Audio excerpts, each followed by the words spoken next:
الفاتحة على روح النبي صلى الله تعالى عليه وسلم وعلى آله وأصحابه الكرام.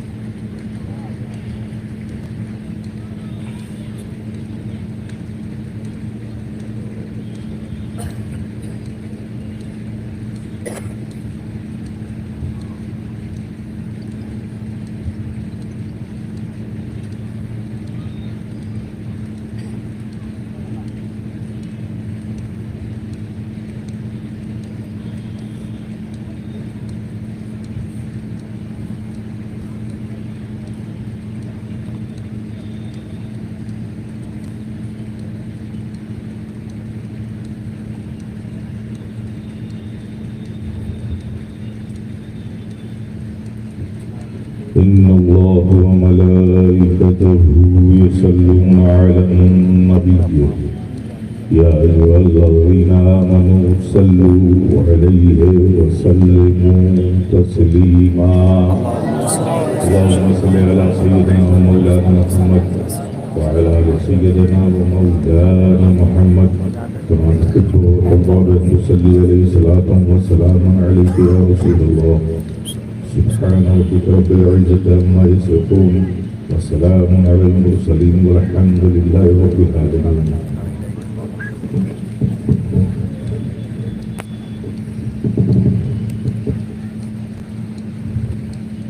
الحمد لله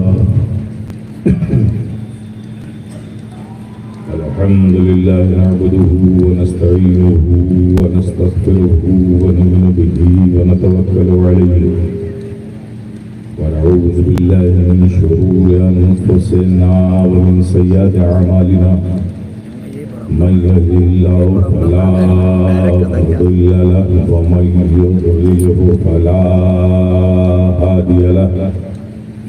ونشهد أن لا إله إلا الله وأشهد أن محمدا عبده ورسوله.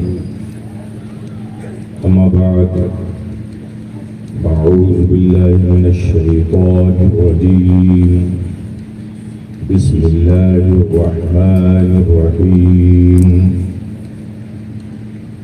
قد أفلح من تزكى وذكر اسم ربه فصلى. سبحان الله سبحان الله. صدق الله مولانا العظيم وصدق رسوله النبي الكريم ونحن على ذلك لمن الشاهدين والشاكرين والحمد لله رب العالمين.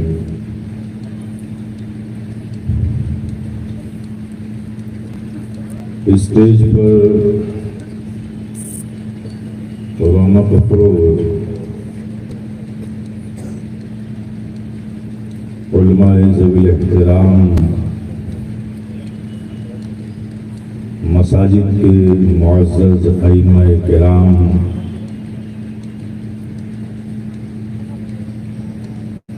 اور دور و نزدیک سے آئے ہوئے آپ پیارے پیارے سنی مسلمان، آئیے پورے حضور قلب کے ساتھ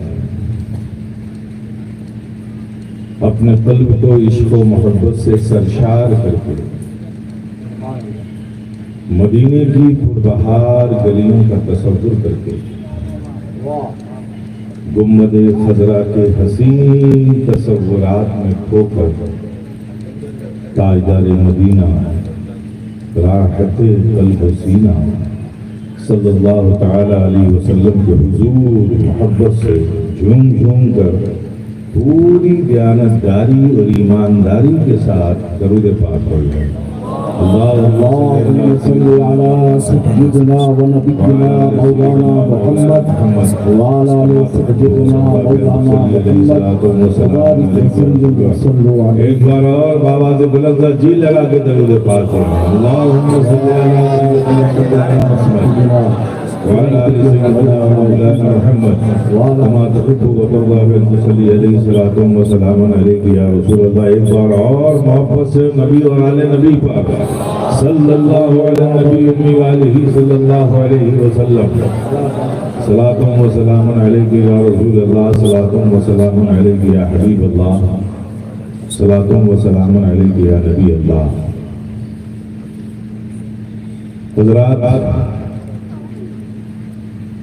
یہ بالکل حقیقت ہے کہ اپنی نوعیت کا مدرسوں کا ایک انفرادی جلسہ ہے. بے شک کہ سارے مدارس مل کر ایک جلسہ کر رہے ہیں. یہ اپنی نوعیت کی ایک مثال ہے اور ہونا بھی چاہیے. سارے اساتذہ موجود ہیں، سارے طلباء کی دستار بندی، طالبات کی دستار بندی سب کی ہوگی.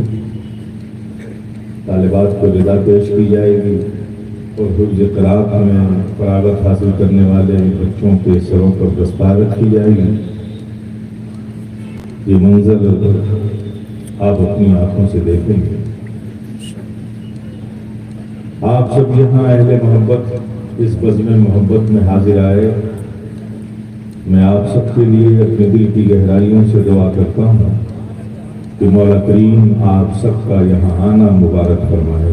آمین آمین. اور اس محفل کی برکتیں نعمتیں آپ کو اور آپ کے آنے والی نسلوں کو عطا فرمائے. ماشاءاللہ ہمارے جناب سید فاضل میسوری صاحب نے بہت اچھا کلام پڑھا. حضور اعلیٰ حضرت شفیع میاں کا عارفانہ کلام. پھر حضور محبوب یزدانی سید اشرف جہانگیر سمنانی کی بارگاہ میں اپنی محبتوں کا نذرانہ منقبت کی شکل میں پیش کیا. آپ سب محظوظ ہوئے. میں بھی چاہتا ہوں کہ ایک نعت پاک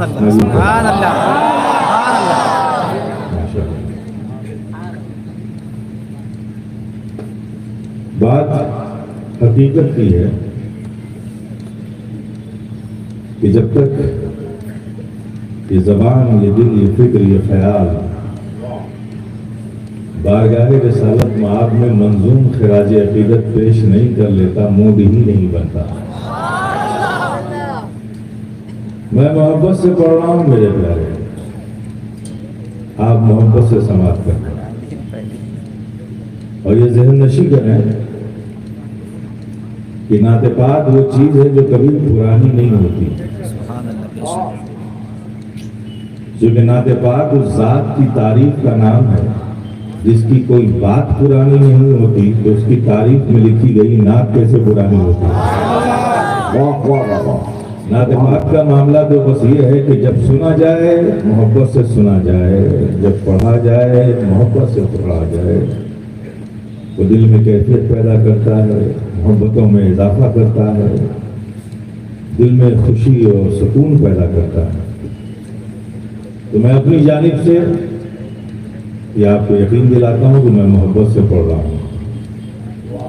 اب سن کر آپ کو یقین دلانا ہے کہ میں محبت سے سن رہا ہوں. پڑھتا ہوں حضرات سماعت فرمائیے. بہت پرانی نعت پاک ہے، بس سبھی ذہن میں آگے کرنے کا آج یہی پڑھتا ہوں. اور کیونکہ کچھ خیال بھی اسی کے ارد گرد تھا تو بات بھی یہیں سے شروع کرتا ہوں.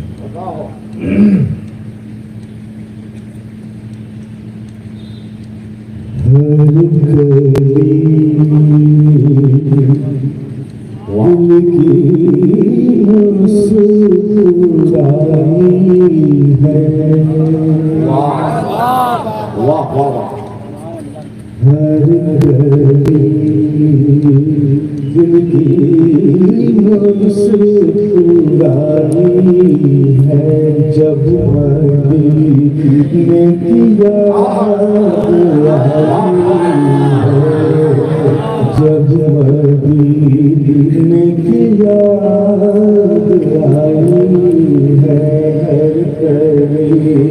دل کی مسکرائی ہے.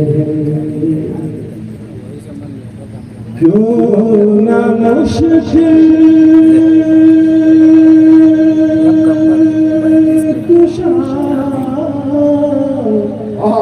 کہوں تم کو کیوں نہ مشکل کشا کہوں تم کو تم نے بگڑی میری بنائی ہے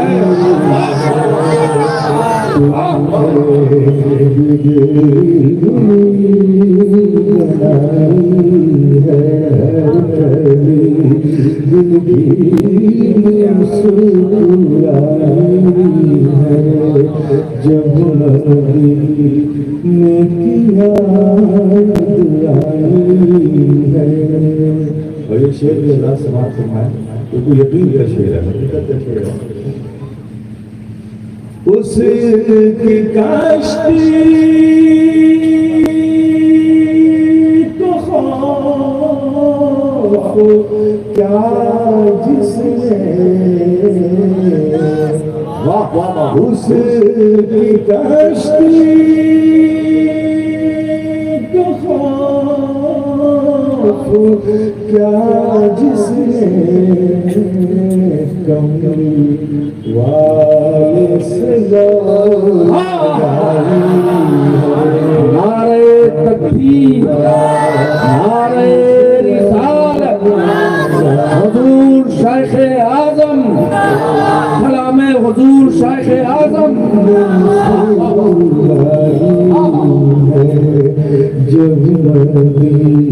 واہ واہ سبحان اللہ ماشاء اللہ یہ شعر میں ذرا سنا ایسے مستوں کا پوچھ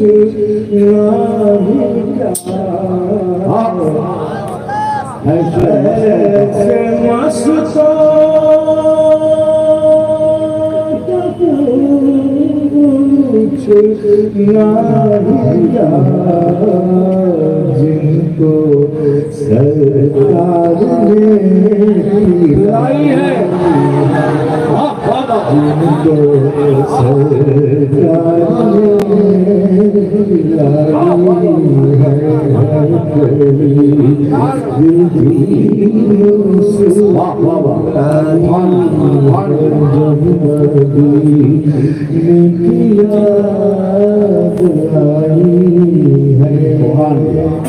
اور یہ شعر حاصل کرنا یہ شعر سماعت کرنا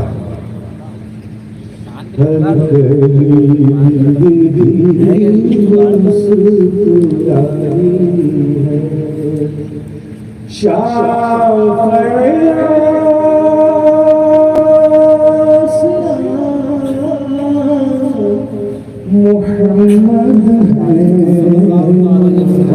صلی اللہ تعالی علیہ وسلم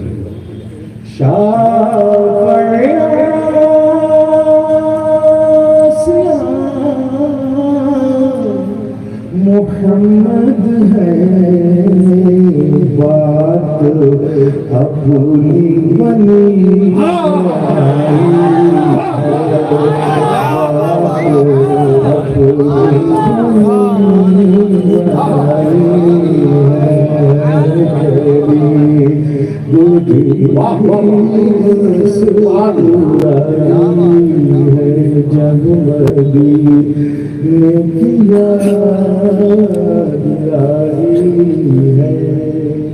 ایک بار جی لگا کہ اور محبت سے درود پاک ہوگا سیدنا مولانا محمد کما تحب و ترضى بن صلی علیہ وسلم علیک یا رسول اللہ صلی اللہ علیہ وسلم. حضرات آپ جانتے ہیں کہ میں کوئی پروفیشنل خطیب نہیں ہوں جسے روز ایک رات جلسہ چاہیے. میں خانگاہی آدمی ہوں. اپنا تو بس ایک ہی کام ہے, یہی صبح ہے یہی شام ہے. وہ کیا ہے کہ سنا سنا کے تیرے عشق کے ترانے کو,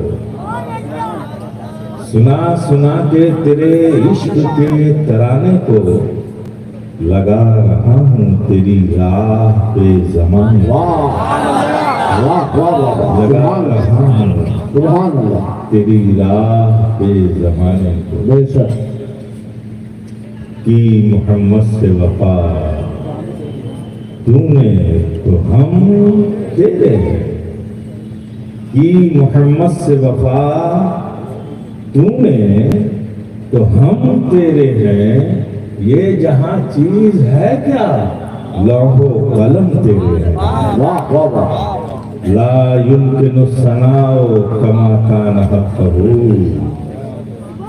بعد از خدا بزرگ توئی قصہ مختصر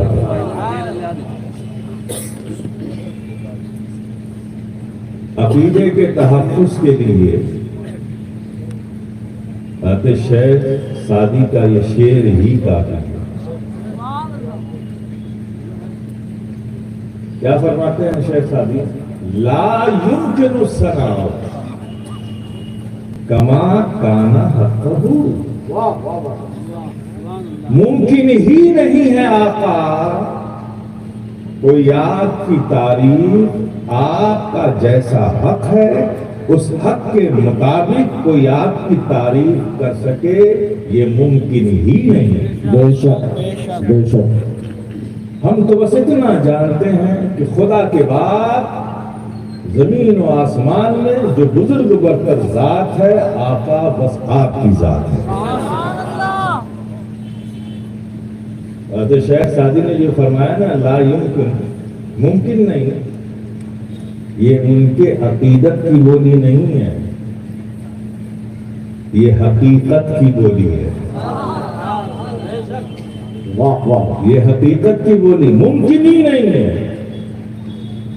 دلیل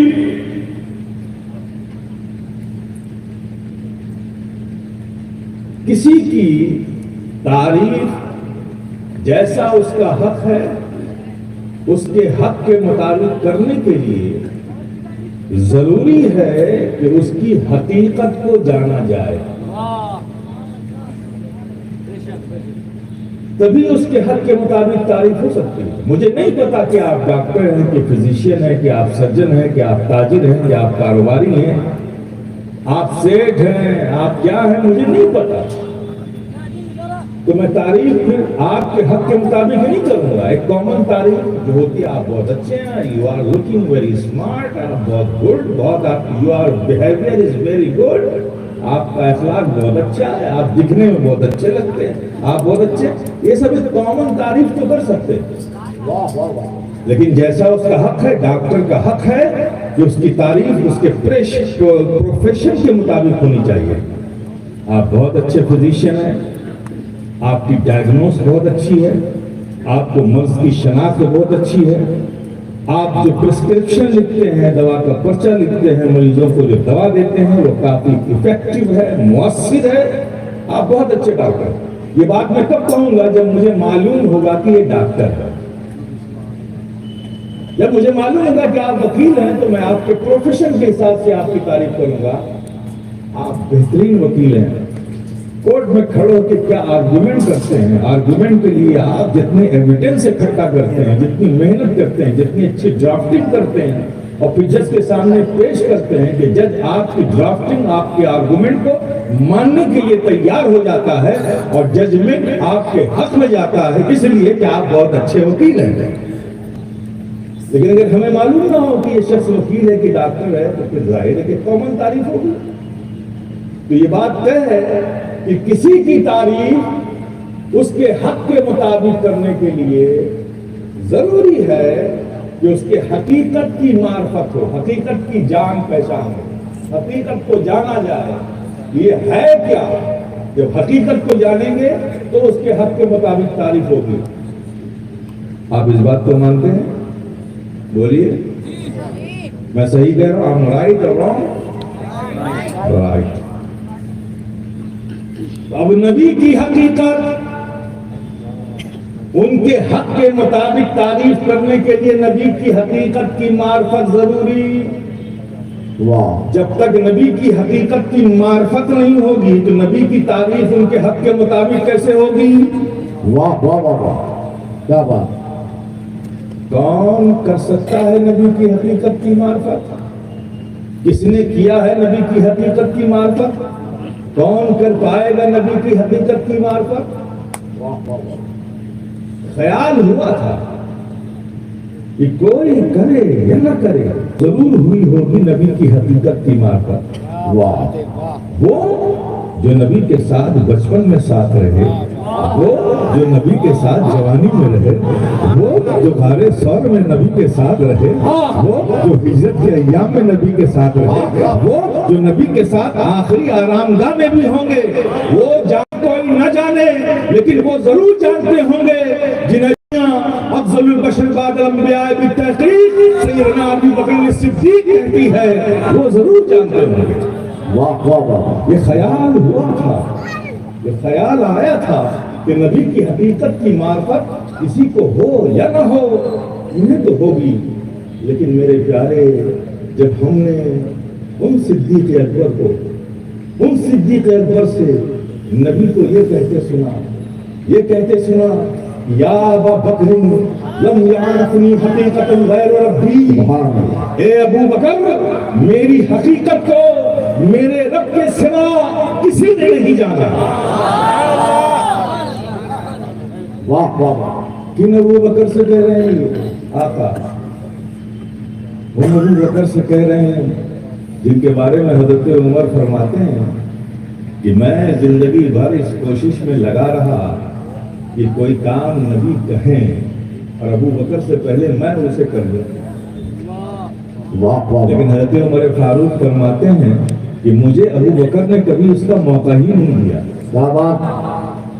ایک شب میں نبی عشاء کے بعد واض و نصیحت فرما رہے تھے، اسی ضمن میں ایک بات آ گئی کہ کہا سنو، جو مسجدوں میں جھاڑو لگائے اور جھاڑو لگانے کے بعد جو خاک جمع ہو اور اس خاک میں جتنے بھی ذرے ہیں، ہر ذرے کے بدلے جھاڑو لگانے والے کے اعمال میں نیکیاں لکھ دی جائیں گی. سبحان اللہ سبحان اللہ. آج تو ہم یہ کام کرنے کے لیے اجرت کو لوگوں کو رکھتے ہیں، جھاڑو لگانا تو مایوس سمجھتے ہیں. اتنی بڑی فضیلت سے ہم اپنے آپ کو جو رکھے ہوئے. آقا فرماتے ہیں کہ جو خاک کے ذرے جھاڑو لگا کر جمع کرو گے مسجد میں نا، اس میں جتنے ذرے ہوں گے نا، ہر ذرے کے بدلے تمہارے اعمال میں نیکیاں لکھی جائیں گی. سب نے سنا، سب اپنے اپنے گھر چلے گئے. عمر فاروق فرماتے ہیں کہ میں نے اس دن عہد کر لیا، ارادہ کر لیا کہ آج آقا کے اس حکم پر، اس قول پر عمل سب سے پہلے میں کروں گا. لوگ گھر جاتے تھے، تہجد کے وقت آتے تھے، حضرت سیدنا عمر فاروق گئے اور فوراً لوٹ کر چلے آئے. اب مجھے آج کرنا ہے اس طرح. چراغ معمول کر دیا گیا تھا، مسجد نبی میں اندھیرا تھا. حضرت سیدنا عمر فاروق مسجد میں پہنچے، دروازہ کھولا، اندر گئے، کسی سے ٹکرائے. کہا کون؟ سامنے سے آواز آئی آپ کون؟ سبحان اللہ. دونوں نے ایک دوسرے کی آواز سن کے پہچان لیا. کمرے میں اندھیرا تھا نا. حضرت عمر فاروق نے فرمایا ارے آپ کب آ گئے؟ میں تو سوچا تھا کہ میں پہلے جا رہا ہوں، لیکن آپ کب آ گئے؟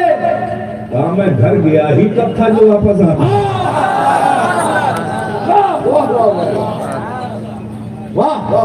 ایسے عمر فاروق سے آقا فرما رہے ہیں، ایسے سیدنا صدیق اکبر سے آقا فرما رہے ہیں یا ابا بکر تم میرے ساتھ رہے زیادہ ضرور ہو. تم بچپن میں بھی ساتھ رہے، جوانی میں بھی ساتھ رہے، سفر میں بھی ساتھ رہے، غار ثور میں بھی ساتھ رہے، ہجرت میں بھی ساتھ رہے، آخری آرام گاہ میں بھی ساتھ رہو گے. یہ ساتھ زیادہ رہنے سے یہ نہ سمجھ لینا کہ تم نے میری حقیقت بھی سمجھ لی.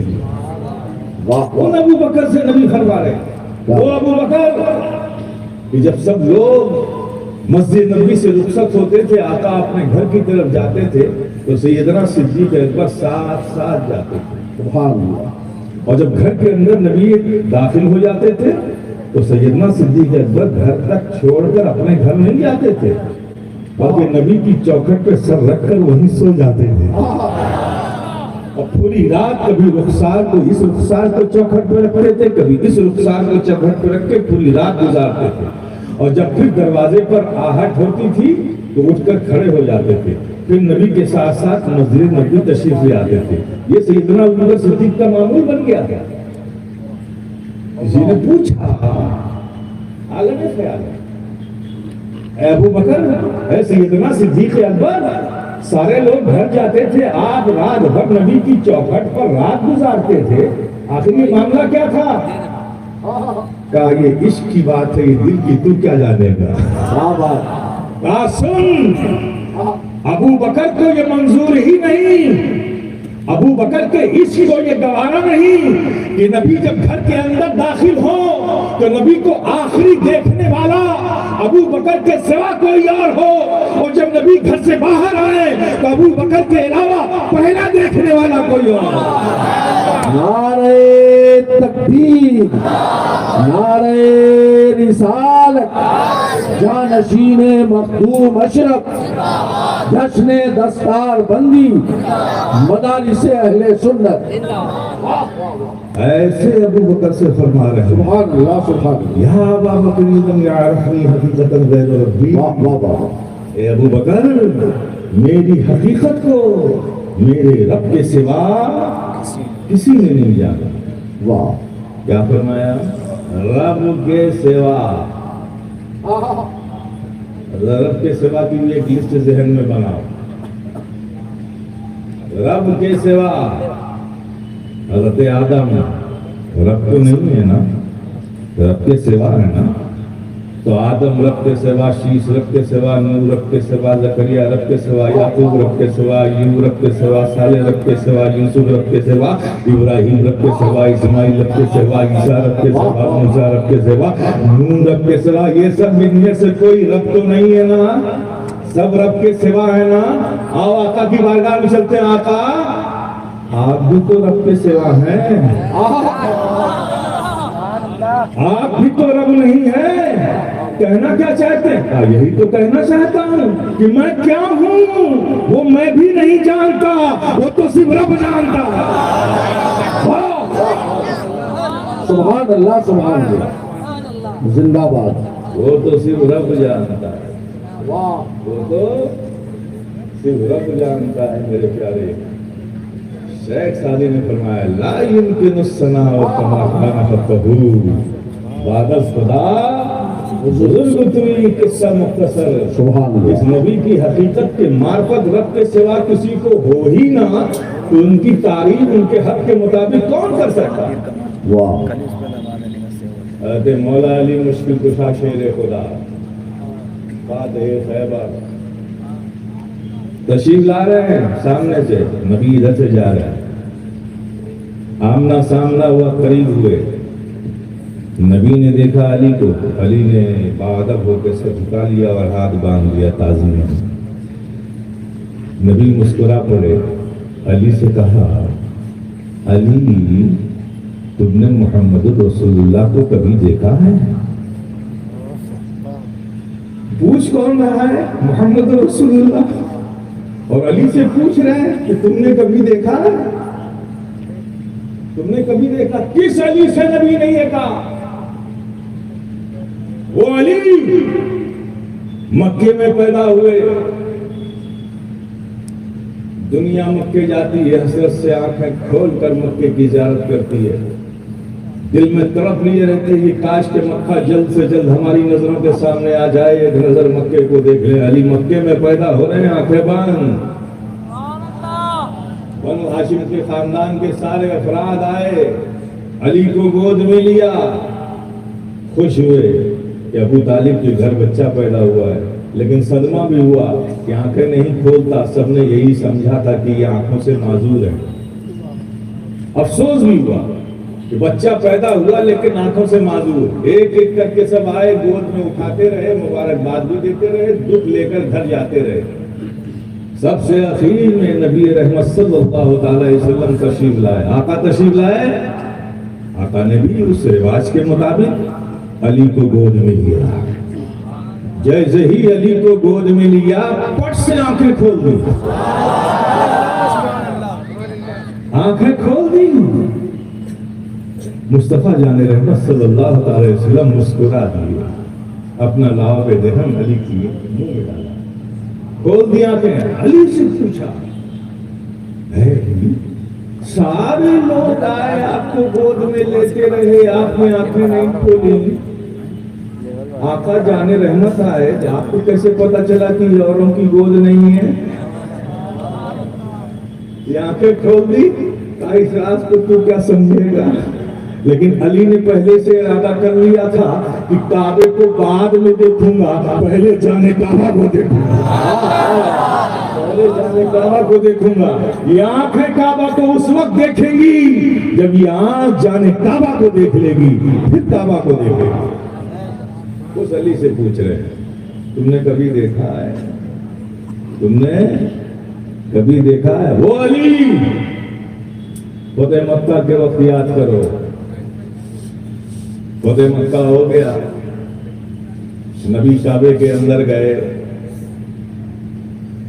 عصائے مبارک بڑھایا، ہر ایک بت کے گلے میں ڈالا، کھینچا، وہ زمین بوس ہوا، نبی کے قدموں میں آیا، اور اندر گئے تو خود گئے اور علی کو ساتھ لے کر گئے۔ نبی کندھے میں سب کی گردنوں میں اپنے عصا کو ڈالتے جا رہے ہیں، کھینچ کھینچ کے سب کو قدموں میں گراتے جا رہے ہیں، اور مولا علی کیا کر رہے ہیں؟ اٹھا اٹھا کے اسے باہر پھینک رہے ہیں، اور باہر صحابہ کیا کر رہے ہیں؟ اس کے ٹکڑے ٹکڑے کر رہے ہیں۔ واہ، اس طرح سے سارے 360 ظالم خداؤں کو گرایا جاتا رہا۔ ایک تھا جو کعبے کی چھت تک بلندی تک تھا، تو بڑا والا تھا، اور اس کو گرانا تو بہت ضروری ہے۔ نبی نے عصا بڑھایا، اس کے کندھے تک، اس کی گردن تک نہیں پہنچا۔ نبی نے فرمایا علی ادھر آؤ۔ مولا علی تشریف لائے، جی حضور۔ علی یہ میرا عصا لو اور میرے شانے پر سوار ہو جاؤ۔ علی جھسکے، یا رسول اللہ میں آپ کے شانے پر، میں آپ کو اپنے شانے پر لیتا ہوں، آپ اس بڑے بت کو گرائیے۔ نبی نے فرمایا نہیں علی، تم مجھے اپنے شانے پر نہیں لوگے، تم نبوت کے بار کو اٹھا نہیں سکتے، واہ واہ واہ، تم نبوت کے بوجھ کو اٹھا نہیں سکتے علی۔ آج معاملہ دوسرا ہے، تم میرے شانے پر آؤ۔ نبی نے حکم فرمایا، علی نبی کے شانے پر آئے، نبی نے اٹھایا، نبی کے عصا سے حضرت علی نے اس بڑے بت کو گرایا۔ اعلان ہو گیا اسی دن، اعلان ہو گیا، گئے دنیا والوں دیکھ لو، نبوت کو سہارا اور تقویت، ولایت کو سہارا اور تقویت دینے والا کوئی اور نہیں، نبوت ہے۔ ولایت کو اٹھانے والا کوئی اور نہیں، نبوت ہے۔ یہ اس دن اعلان ہو گیا میرے پیارے۔ لیکن مولا علی سے پوچھا کہ اے علی، اس دن جو نبی نے آپ کو شانے پر اٹھایا تھا آپ کو کیسا لگا؟ لگنے کی بات چھوڑو، میں نے بت گرانے کے بعد جب آسمان کی طرف دیکھا تو کعبے کے اندر سے مجھے عرش معلیٰ نظر آ گیا، عرش معلیٰ نظر آ گیا۔ اس علی سے نبی پوچھ رہے ہیں، ارے نبی کی حقیقت کو کوئی کیا جانے گا؟ نبی کے اصل حسن کو کوئی نہ دیکھ سکا، نبی کے حسن کو 70,000 پردوں کے پیچھے چھپا دیا گیا۔ دنیا نے جو حسن نبی کا دیکھا وہ 70,000 پردوں میں چھپا ہوا حسن دیکھا۔ آپ ذرا تصور کرو، حقیقت کی بات کو چھوڑو، حقیقت تک کس کی رسائی ہو سکتی ہے؟ نبی کے حسن کی حقیقت کو کوئی جان نہ سکا۔ اللہ نے اپنے محبوب کے حسن کو 70,000 پردوں کے پیچھے چھپا دیا۔ وہ حسن جو 70,000 پردوں کے پیچھے چھپا ہوا تھا، ایک حسن ہم نے بازار مصر میں بھی دیکھا تھا، حضرت یوسف کا وہ حسن دیکھا تھا، پردے میں تھا، وہاں پردہ اٹھایا گیا، پردہ اٹھایا گیا تو مصر کی عورتوں نے اپنی انگلیاں کاٹ لی۔ ایک حسن وہ بھی تھا کہ پردہ بے نقاب ہوا تو مصر کی عورتوں نے انگلیاں کاٹی، اور یہاں 70,000 پردوں میں حسن ہے، عرب کے جوان اپنی گردنیں کٹا رہے ہیں۔ واہ واہ واہ واہ جو حسن 70,000 پردوں میں ہے، اس حسن کے لیے عرب کے جوان اپنی گردنیں کٹا رہے ہیں۔ واہ واہ واہ کون سمجھ سکے گا میرے پیارے نبی کی حقیقت کو؟ ہم تو بس ذکر کر کے برکتیں حاصل کر لیتے ہیں، محبتوں کا نذرانہ پیش کر لیتے ہیں۔ اب آپ دیکھیں نا، ایک کامن سی بات کہہ دوں آپ سے، آپ درود شریف پڑھتے ہیں نا؟ پڑھتے ہیں درود شریف نا؟ ان اللہ و ملائکتہ یصلون علی النبی یا ایھا الذین آمنوا صلوا، اے ایمان والو تم بھی درود پڑھو، سلام پڑھو نبی پر، ہے نا؟ صلو پڑھو تم بھی۔ اب آپ نے درود پڑھنا شروع کیا تو کیا کہا؟ اللہم صلی، واہ رب کہہ رہا تو بھیج، اور آپ کیا کہہ رہے ہیں؟ اللہم صلی، اے اللہ تو بھیجے۔ سبحان اللہ سبحان اللہ۔ رب کہہ رہا ہے مومنو تم بھیجو محبوب پر درود و سلام۔ جواب میں آپ نے کیا کہا؟ اے اللہ اللہم صلی، اے اللہ تو بھیجے۔ سبحان اللہ۔ کبھی اس کو سمجھنے کی کوشش کی؟ یہ تو عجیب بات ہے، میں کہوں بھائی ذرا ایک گلاس پانی پلا دو، آپ خود ہی پی لیجئے۔ آپ یہ احترام ہے، ادب ہے؟ نہیں نا؟ لیکن آپ دیکھیں رب فرما رہا صلو، بھیجو درود و سلام، اور آپ جواب میں کیا کہتے ہو؟ اللہم صلی، اے اللہ تو بھیج دے۔ مقصد کیا ہے اس کا؟ مقصد یہ ہے کہ مولا تیرے محبوب کی حقیقت کی معرفت ہمیں نہیں ہے، ہم تو اس کی بارگاہ میں سلام بھیج رہے ہیں، ہمیں پتہ نہیں اس کی حقیقت کیا ہے، لیکن تو جانتا ہے۔ اگر ہمارے درود و سلام میں کچھ کمی رہ گئی ہو تو تو اسے اپنے محبوب کی شایان شان بنا کر محبوب تک پہنچا دے۔ نعرہ تکبیر، نعرہ رسالت، حضور صاحب سجادہ۔ ہم اس حقیقت کو کیا سمجھیں گے میرے پیارے؟ ہم اس حقیقت کو کیا سمجھیں گے؟ نادانوں نے خدا جانے کیا کیا سمجھ لیا۔ ابھی مفتی صاحب تقریر فرما رہے تھے نا، تقریر فرما رہے تھے کہ کچھ وہ نادان جو خود اپنی جانوں پر دشمنی کر رہے ہیں، اپنی جانوں پر ظلم کر رہے ہیں، کہتے ہیں کہ جبریل امین نبی کو پڑھانے آئے تھے، معلم تھے، پڑھانے آئے تھے، معاذ اللہ ایسا کہتے ہیں۔ دلیل کہا دیکھو آئے اقرا، پڑھایا نا، پڑھایا نا اقرا۔ ارے ظالموں، جب اقرا کہا تو نبی نے پڑھا کب؟ پڑھانے آئے تھے تو جب جبریل امین نے صرف اقرا کہا تو نبی نے پڑھا کب؟ نبی نے تو کہا مانا بقاری۔ اچھا اس کا ترجمہ بھی اپنے حساب سے لوگوں نے نکال لیا۔ کیا نکالا؟ مانا بقاری، میں پڑھنا نہیں جانتا، یہ ترجمہ کرتے ہیں۔ اب نہیں جانتا کس لفظ کا ترجمہ کر رہا ہے بھائی؟ واہ، مانا بقاری میں کون سا ایسا لفظ ہے جس کے معنی نہیں جانتا کہ ہے؟ بھئی مانا بقاری نہ پڑھنے والا نہیں، یا یوں کہیے میں نہیں پڑھتا یا میں پڑھنے والا نہیں۔ آپ دیکھیں جیسی ذہن ہوتا ہے نا ویسے ہی عقل کام کرتی ہے۔ تو پہلے ہی سے ذہن خراب ہے تو اچھی باتیں کہاں سے نکلیں گی؟ مانا بقاری میں پڑھنا نہیں جانتا، نہیں جانتا کوئی لفظ ہی نہیں اس میں مانا بقاری میں، اور ترجمہ کر رہے مانا بقاری میں نہیں پڑھتا، اقرا مانا بقاری میں نہیں پڑھتا، اقرا مانا بقاری میں نہیں پڑھتا۔ جبریل بھی پریشان ہو گئے، اللہ نے وحی بھیجی ہے اور یہ کہتے ہیں میں نہیں پڑھتا۔ تو کیا کیا جبریل امین نے؟ سینے سے لگایا دبوچا۔ اب یہاں بھی یہ غلطی کر گئے کہ سینے سے جبریل امین نے لگا کر ان میں یہ کمال پیدا کر دیا کہ پڑھنے لگے۔ ارے ظالم، کہاں جا رہا ہے تو؟ کہاں جا رہا ہے تو؟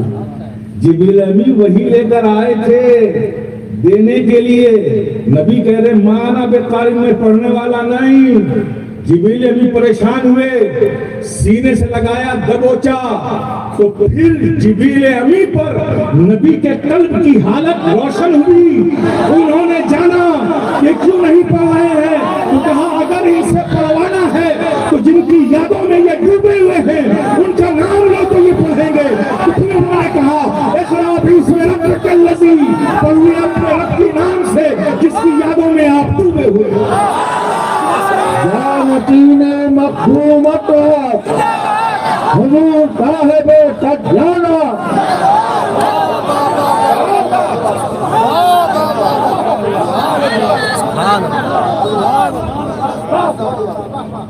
یہ جبریل امی پہ ظاہر ہوا کہ کیوں نہیں پڑھ رہے. ان پر روشن ہوا کہ جن کی یادوں میں یہ ڈوبے ہوئے ہیں, جن کی یادوں میں یہ مستغرق ہیں, جب تک ان کا نام نہ لیا جائے گا یہ پڑھنے والے نہیں ہیں. جب ان پر یہ روشن ہوا تو پھر پڑھا اقرا باسم ربک الذی, پڑھیے اس رب کے نام پر جس کی یادوں میں آپ ڈوبے ہوئے ہیں, جس کی یادوں میں آپ ڈوبے ہوئے ہیں. اب ظالموں بتاؤ, جب پڑھنا نہیں جانتے تھے تو پڑھنے کیسے لگے, پڑھنے کیسے لگے؟ تو میرے پیارے, ہم اس آقا کی حقیقت کی معرفت کیا کر سکتے ہیں؟ ہم تو بس تعریف کر کے برکتیں نعمتیں حاصل کر لیتے ہیں. میرے پیارے, دستہ بندی کا موقع ہے. اب یہ آپ کے سامنے چند الفاظ آئیں گے, پورا لائے جائیں گے, طالبات کو ردا دی جائے گی. آج ایک بہت بڑا سوال ہے مدرسوں کے حوالوں سے. پتہ نہیں کیوں یہ مدرسہ لوگوں کی آنکھوں میں چپتا ہے. جب دیکھو مدرسہ, مدرسے میں یہ, مدرسے میں یہ, مدرسے میں یہ, مدرسے میں یہ. عجیب حالت ہے.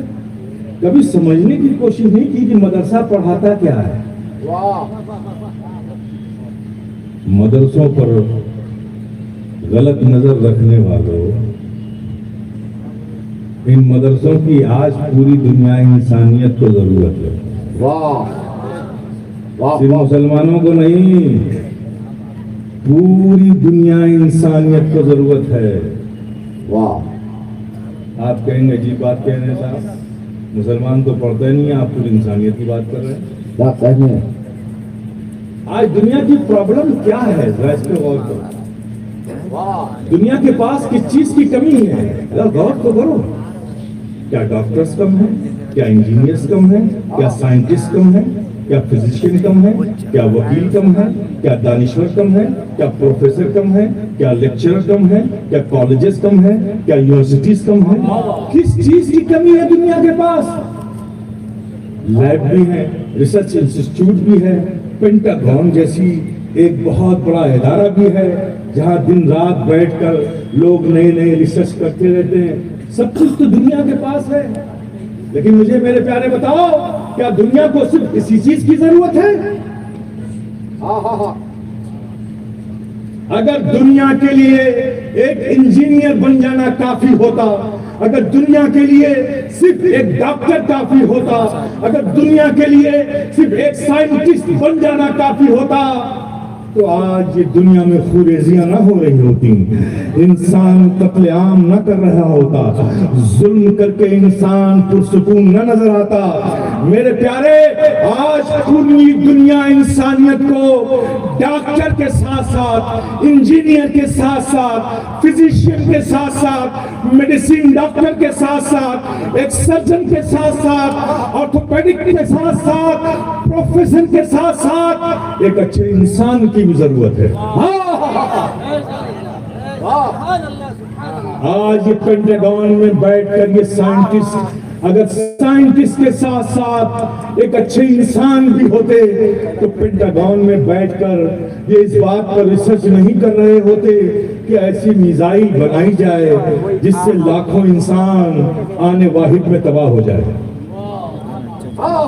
اگر سائنٹسٹ کے ساتھ ساتھ یہ اچھے انسان ہوتے تو پھر یہ سوچتے کہ کوئی ایسی چیز بنائی جائے جس کی ہوا کو فضاؤں میں چھوڑ دیا جائے، انسان اس سے سانس لے اور کینسر کے سارے مریض اچھے ہو جائے۔ اگر وہ سائنٹسٹ اچھا انسان ہوتا تو انسان کی ہلاکت کا سامان پیدا نہ کرتا، انسان کو بچانے کی کوشش کرتا۔ انسان کو صرف کیا آج ایک لیڈر ہی چاہیے، ایک راجنیتا ہی چاہیے؟ اگر راجنیتا ہی چاہیے اور انسان کو اگر صرف راجنیتا آج ہے، انسان کہاں ہے؟ اگر ایک راجنیتا کے ساتھ ساتھ ایک لیڈر کے ساتھ ساتھ ایک اچھا انسان بھی ہوتا میرے پیارے، تو پھر انسانوں کی لاشوں پر اپنی کرسیاں رکھ کر وہ حکومت نہیں کرتا۔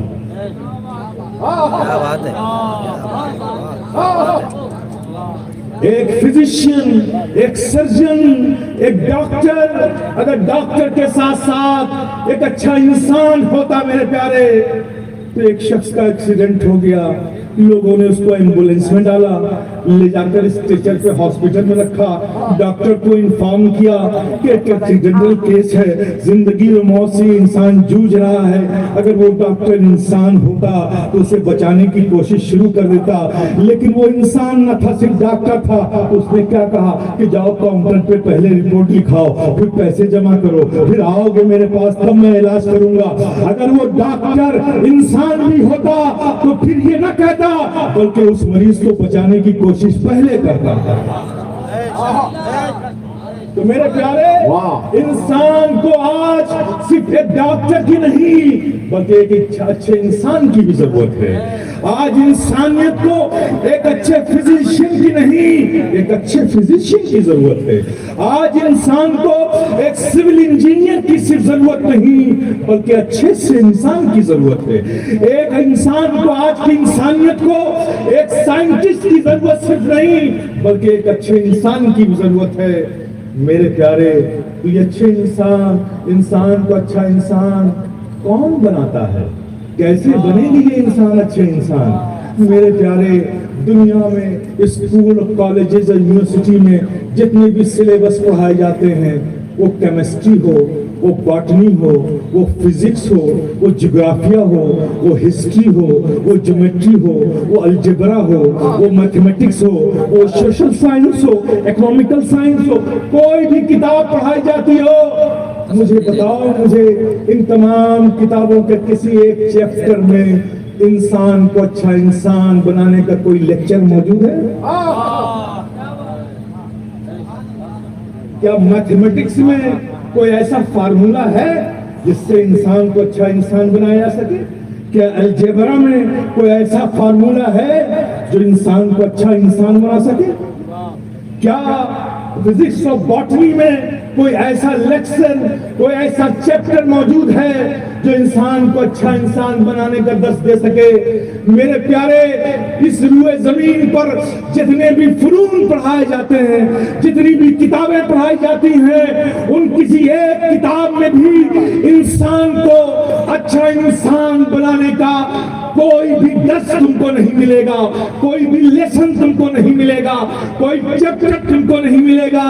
اگر ملے گا اس ارد پر یہ لیسن کہ انسان کو اچھا انسان کیسے بنایا جائے، تو وہ صرف اور صرف قرآن میں ملے گا، نبی کے فرمان میں ملے گا۔ نعرہ تکبیر، نعرہ رسالت، جانشین مخدوم اشرف، حضور قائد ملت، پیغام قرآن۔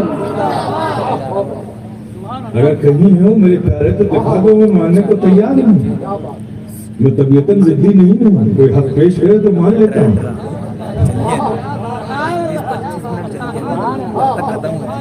اگر ہے باٹنی کی کسی کتاب میں کوئی ایسا لیسن تو بتاؤ۔ الجبرا میں، جیومیٹری میں، میتھمیٹکس میں، باٹنی میں، فزکس میں، کیمسٹری میں، ہوم سائنس میں، سوشل سائنس میں کسی میں نہیں ملے گا۔ اگر صرف ملے گا تو قرآن میں ملے گا۔ قرآن تم کو بتائے گا کہ دیکھو، نبی کا فرمان تم کو بتائے گا، اے لوگوں دیکھو، تم انسان ہو، دوسرے انسان کا بھی حق تم پر ہے. قرآن بتائے گا یہ پوری انسانیت اللہ کا کنبہ ہے.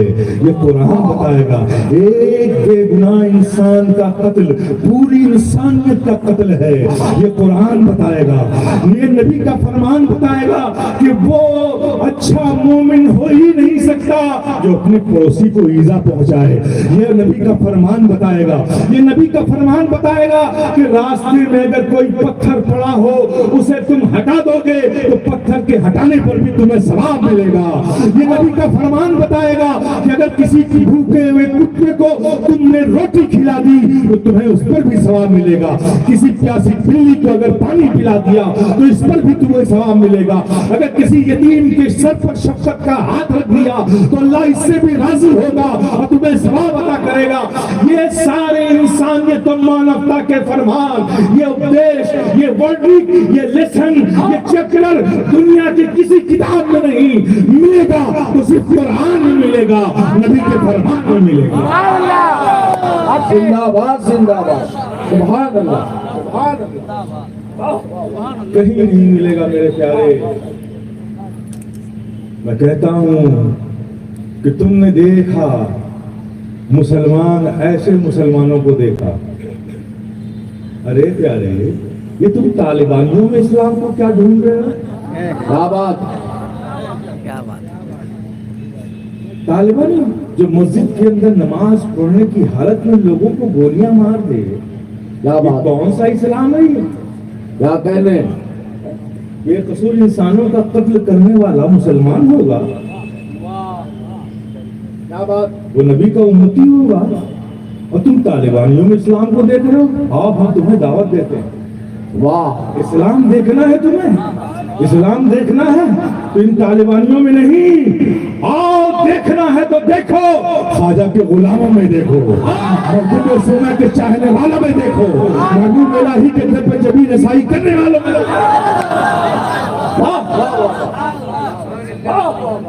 یہاں اسلام دیکھ کر بتاؤ یہاں کہاں ہے آتنک. واہ. یہ چاہنے والے ہوتے ہیں بزرگوں کے، بزرگوں کے. بحمدی تعالیٰ ہر سنی مسلمان کسی نہ کسی ولی کے دامن کرم سے وابستہ ہے نا. وہ سلسلے قادریہ سے ہو، عطا نقشبند سے ہو، مولائے سہرور سے ہو، سلسلے چشت سے ہو. چشت میں جتنی بھی برانچیں ہیں، صابری ہیں، نظامی ہیں، اشرفی ہیں، سراجی ہیں، ولائی ہیں، جتنی بھی برانچیں ہیں سب جڑے ہوئے ہیں، سب جڑے ہوئے ہیں. بھارت کا کوئی سنی مسلمان بھارت سے بے وفائی کر ہی نہیں سکتا. واہ. اگر کرے گا تو خود اپنے عقیدے اور عقیدت کا پہلے مرڈر کرے گا. واہ. بھارت کا کوئی سنی مسلمان، اور آپ سن لیجئے، اس بھارت سے بے وفائی کر ہی نہیں سکتا. پوری ذمہ داری سے کہہ رہا ہوں. مکے اور مدینہ شریف کو چھوڑ کر اس کی بات الگ ہے، وہ تو ہماری جان ہے، ہماری جان ہے، ہمارا سامان ہے، ہمارے پروں کا تاج ہے، ہمارے دل کا قرار ہے، ہماری آبرو ہے، ہمارا وقار ہے، ہمارے آنکھوں کا نور ہے، ہمارے دل کا چین ہے، سب کچھ ہے. وہ تو مکے شریف اور مدینہ شریف کی زمین کو چھوڑ کر ہمارے نزدیک ہمارا ملک سب سے زیادہ عزیز ہے. واہ. عزیز ہے. میں بٹرنگ کرنے کا عادی نہیں ہوں، آپ یہ نہ سمجھیے گا میں کسی کی بٹرنگ کر رہا ہوں تاکہ رپورٹ کل اچھی جائے. ہم اس گھرانے سے تعلق رکھتے ہیں جو بادشاہت کو ٹھوکر مار دیا کرتے ہیں.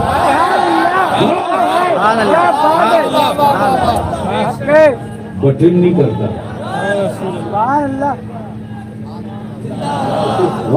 حقیقت بیان کرتا ہوں. کیوں پیار ہے ہمیں اس بھارت سے؟ واہ واہ واہ. کیوں پیار ہے ہمیں بھارت سے؟ کیوں پیار ہے؟ آپ کو سنا تھا میرے کو، آپ جانتے ہیں. عطا ہو. اللہ نے حضرت آدم کا مجسمہ بنایا، عناصر اربع کا پیکر تیار کیا، ہے نا.